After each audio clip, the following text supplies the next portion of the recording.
Good morning pharmacie, nous sommes le vendredi 10 novembre, c'est votre flash info quotidien. Dans l'actualité du médicament, le retour de Rifadine en ville. Après plusieurs mois de rupture de stock, ce médicament antibactérien contre la tuberculose est à nouveau disponible en boîte de 8 ou de 30 gélules. En revanche, il n'y a pas de remise à disposition pour le médicament Andractym pour le moment. La production en principe actif est actuellement arrêtée, ce qui explique la rupture de stock. Le laboratoire Bezin indique que des démarches sont en cours pour que la fabrication de l'androstanolone soit reprise par un nouveau fabricant. Les antidépresseurs ne sont pas nécessaires en cas de dépression légère, c'est ce que rappelle la Haute Autorité de Santé qui note un mauvais usage de cette catégorie de médicaments.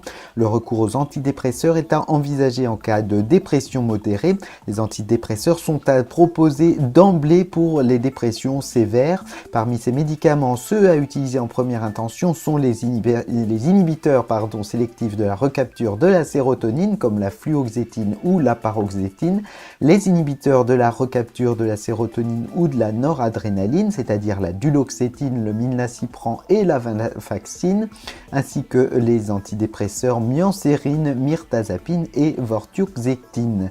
Ces traitements doivent être réévalués toutes les 4 à 8 semaines après amélioration des symptômes. Le traitement est à poursuivre entre 6 à 12 mois et l'arrêt doit être progressif. Qu'on soit vapofumeur ou fumeur exclusif, l'arrêt du tabac reste difficile. C'est la conclusion d'une étude publiée dans le bulletin épidémiologique hebdomadaire du 7 novembre.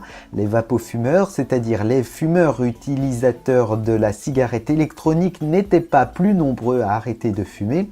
En revanche, le recours à la e-cigarette semble intéressant pour réduire la consommation quotidienne de cigarettes. Selon l'étude, les vapofumeurs ont réduit de moitié leur consommation tabagique en 6 mois.